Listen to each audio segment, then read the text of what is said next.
सच्चिदानंद रूपाय विश्वोत्पत्त्यादिहेतवे तापत्रय विनाशाय श्री कृष्णाय वयं नमः। जय जय श्री राधा रमण, जय जय नवल किशोर, जय गोपी चितचोर प्रभु, जय जय माखन चोर। मात मेरी श्री राधिका, पिता मेरे घनश्याम, इन दोनों के चरणन में मेरा बारंबार प्रणाम। भक्तजनों, माताओं, बहनों, सादर जय श्री कृष्ण। हमारे YouTube चैनल में आप सभी का बहुत बहुत स्वागत है। मैं हूं आपके साथ आचार्य धर्मेंद्र शास्त्री। आज हम आपको चतुश्लोकी श्रीमद् भागवत सुनाने जा रहे हैं। 4 श्लोकी जो भागवत कथा है उसको सुनने से संपूर्ण भागवत कथा का फल आपको प्राप्त हो पाएगा, क्योंकि 18,000 श्लोकों वाली श्रीमद् भागवत कथा का श्रवण 7 दिनों के दौरान करना चाहिए। यदि चतुश्लोकी भागवत कथा का कोई भी श्रवण करता है तो निश्चय ही उसे संपूर्ण भागवत का फल प्राप्त हो पाएगा।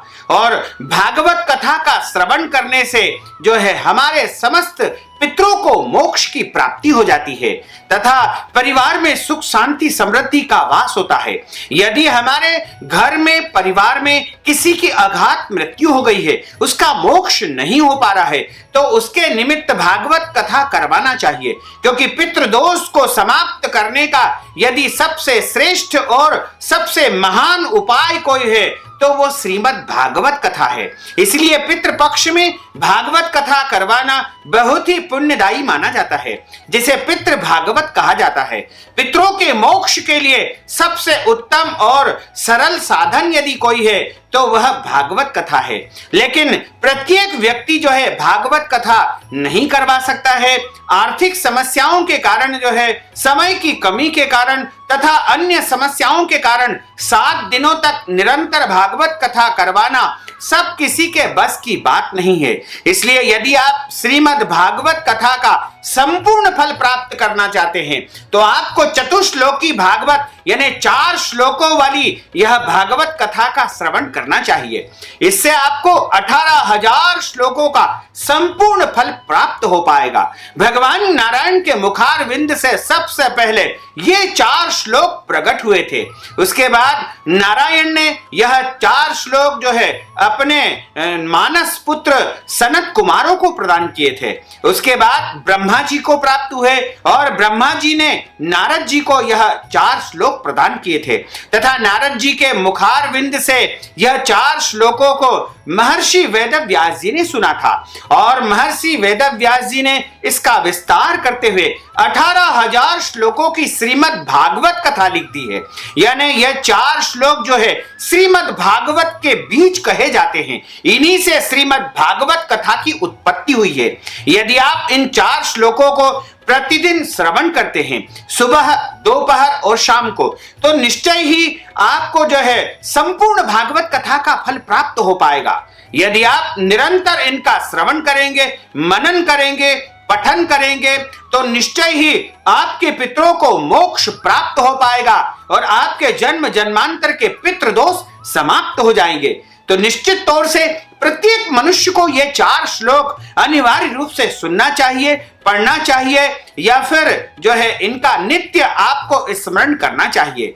तो यदि आप चाहते हैं कि आपके पितरों को परम शांति प्राप्त हो, उनको मोक्ष प्राप्त हो जाए, तो निश्चित तौर से आप प्रतिदिन इन 4 श्लोकों का श्रवण करें और इस वीडियो को अधिक से अधिक लोगों तक पहुंचाने का प्रयास करें, क्योंकि पितरों को मोक्ष प्राप्त करने के लिए हम तर्पण करते हैं, पिंडदान करते हैं, श्राद्ध करते हैं या अन्य कई प्रकार के उपाय करते हैं, लेकिन फिर भी उनको मोक्ष प्राप्त नहीं हो पाता है। तो यदि आप बिना पिंडदान के, बिना तर्पण के या बिना किसी बड़े उपाय के अपने पितरों को मुक्ति दिलाना चाहते हैं तो आपको इन 4 श्लोकों को सुनना चाहिए। बोलिए श्री कृष्णचंद्र भगवान की जय। अब हम आपको 4 श्लोकी भागवत कथा सुनाने जा रहे हैं। इसको आप पूरे ध्यान लगा करके, मन लगा करके सुनिएगा, क्योंकि जो ध्यान लगा करके, मन लगा करके कथा सुनी जाती है उसका ही संपूर्ण फल प्राप्त हो पाता है। और कथा सुनने के बाद ब्राह्मण को कथा के निमित्त कुछ न कुछ दान पुण्य दक्षिणा अवश्य प्रदान करना चाहिए। जब तक आप ब्राह्मण को दान पुण्य नहीं करेंगे तब तक आपको कथा श्रवण करने का संपूर्ण फल प्राप्त नहीं हो पाएगा। इसलिए आप कथा का पुण्य प्राप्त करना चाहते हैं तो इसके निमित्त कुछ न कुछ दान पुण्य आप अवश्य ही करिएगा। बोलिए गोपाल कृष्ण भगवान की जय, श्री वृंदावन बिहारी लाल की जय। अहमेवासमेवाग्रे नान्यद्यत् सत्परम पश्चादहं यदेतच्च यो वशिष्येत सोऽस्म्यहम्।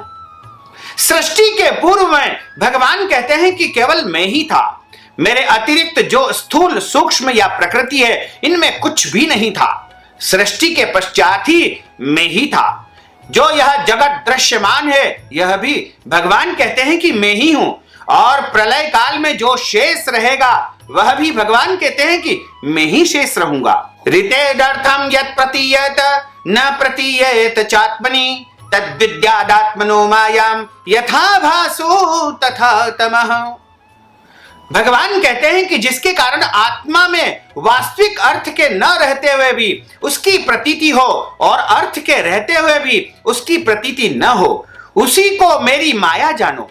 जैसे आभास एक चंद्रमा में दो चंद्रमा का भ्रमात्मक ज्ञान, और जैसे राहु जैसे ग्रह मंडलों में स्थित होकर भी दिखाई नहीं देता है, उसी प्रकार भगवान और परमात्मा इस संसार में निवास करते हैं लेकिन किसी को दिखाई नहीं देते हैं। यथा महांति भूतानि भूतेषु चावचेष्वनु प्रविष्टान्य प्रविष्टानि तथा तेषु न तेष्वहम्। जैसे पंच महाभूत उच्चावच भौतिक पदार्थों में कार्य और कारण भाव में प्रविष्ट और अप्रविष्ट रहते हैं, उसी प्रकार भगवान कहते हैं कि मैं इन भौतिक पदार्थों में प्रविष्ट और अप्रविष्ट निवास करता हूं। इस प्रकार मेरी ही सत्ता है, यानी संपूर्ण पदार्थ या जो भी वस्तु आपको संसार में दिखाई पड़ती है उसमें सूक्ष्म रूप से प्रभु का निवास माना गया है। एतावदेव जिज्ञास्यम् तत्व जिज्ञासुनात्मनः अन्वय व्यतिरेकाभ्याम यत् स्यात् सर्वत्र सर्वदा। आत्मा के तत्व जिज्ञासु के लिए इतना ही जिज्ञास्य है जो अन्वय व्यतिरेक सर्वत्र और सर्वत्र विद्यमान रहे वही आत्मा है। यानी इस संसार में जो कुछ भी दिखाई देता है, जो कुछ भी सुनाई देता है, वह केवल ब्रह्म है, वह केवल ईश्वर है। ईश्वर के अलावा इस संसार का संचालन कोई और नहीं कर सकता है, क्योंकि दिन होता है, रात्रि होती है, पुनः सूर्योदय होता है। तो इस सृष्टि का जो संचालन होता है वह परमात्मा के नियंत्रण में ही होता है। इसलिए प्रत्येक प्राणी को सभी वस्तुओं में परमात्मा का दर्शन करते हुए अपने कार्यों को करना चाहिए। जो मनुष्य परमात्मा को सब कुछ समर्पण करते हुए अपने कार्यों को करता है वह निश्चित तौर से इस संसार में उन्नति और प्रगति को प्राप्त कर पाता है। इसलिए प्रत्येक व्यक्ति को समर्पण भाव से परमात्मा को समर्पित करते हुए प्रत्येक कार्य को करना चाहिए। जो कुछ भी मिले उसे परमात्मा का प्रसाद समझ करके हमें स्वीकार करना चाहिए, और परमात्मा की कृपा से ही जो है हम अपना जो है विकास कर पाते हैं, जीवन की उन्नति कर पाते हैं। यदि परमात्मा की इच्छा नहीं हो तो एक पत्ता भी नहीं हिल पाता है, संसार नहीं चल पाता है। इसलिए जो कुछ भी आज संसार में हो रहा है वो सब परमात्मा की इच्छा से ही हो रहा है। यदि आज हम आपको चतुश्लोकी भागवत सुना रहे हैं तो यह भी परमात्मा की इच्छा से ही सुना रहे हैं। लेकिन परमात्मा को यदि आप नहीं मानोगे, परमात्मा में आप विश्वास नहीं रखोगे तो आप जो है इस संसार में उन्नति नहीं कर पाओगे, आगे नहीं बढ़ पाओगे। यदि बढ़ भी गए तो कई परेशानियों का आपको सामना करना पड़ेगा। इसलिए प्रत्येक प्राणी को परमात्मा में आस्था और विश्वास रख के ही आगे बढ़ना चाहिए और परमात्मा को समर्पण करते हुए निरंतर जो है अपने जीवन का विकास करना चाहिए। तो भक्तजनों, माताओं बहनों, आपने 4 श्लोकी श्रीमद् भागवत कथा का श्रवण किया है। यदि आप इस भागवत कथा का संपूर्ण फल प्राप्त करना चाहते हैं तो इसके निमित्त आप जो भी चाहें द्रव्य दक्षिणा के रूप में, नगद राशि के रूप में, भेंट स्वरूप हमें जो है दक्षिणा प्रदान कर सकते हैं। इसके लिए आपके लिए हमने पेटीएम, गूगल पे, फोन पे की व्यवस्था कर दी है। इन नंबरों के माध्यम से जो आपको यहाँ पर दिखाई दे रहे हैं, बारकोड को स्कैन करके आप हमें नगद राशि के रूप में द्रव्य दक्षिणा प्रदान कर सकते हैं और पुण्य को प्राप्त कर सकते हैं। साथ ही यदि आप पितृपक्ष में अपने पितरों के श्राद्ध के निमित्त ब्राह्मण भोजन करवाना चाहते हैं, अपने पितरों का श्राद्ध करवाना चाहते हैं या पितरों के निमित्त दान पुण्य करना चाहते हैं, तो नगद राशि के रूप में आप हमें प्रदान कर सकते हैं। निश्चय ही आपके पितरों को मोक्ष प्राप्त हो पाएगा तथा आपको पितरों का भरपूर आशीर्वाद प्राप्त हो पाएगा। तो भक्तजनों, माताओं, बहनों, हमने जो ज्ञानवर्धक जानकारी आपको दी है उसको आप अधिक से अधिक लोगों को शेयर करिएगा, लाइक करिएगा, कमेंट करिएगा और यदि अभी तक आपने सब्सक्राइब नहीं किया तो अभी और इसी समय सब्सक्राइब अवश्य कर लीजिए। आपको और आपके पूरे परिवार को सादर जय श्री कृष्ण, सादर धन्यवाद।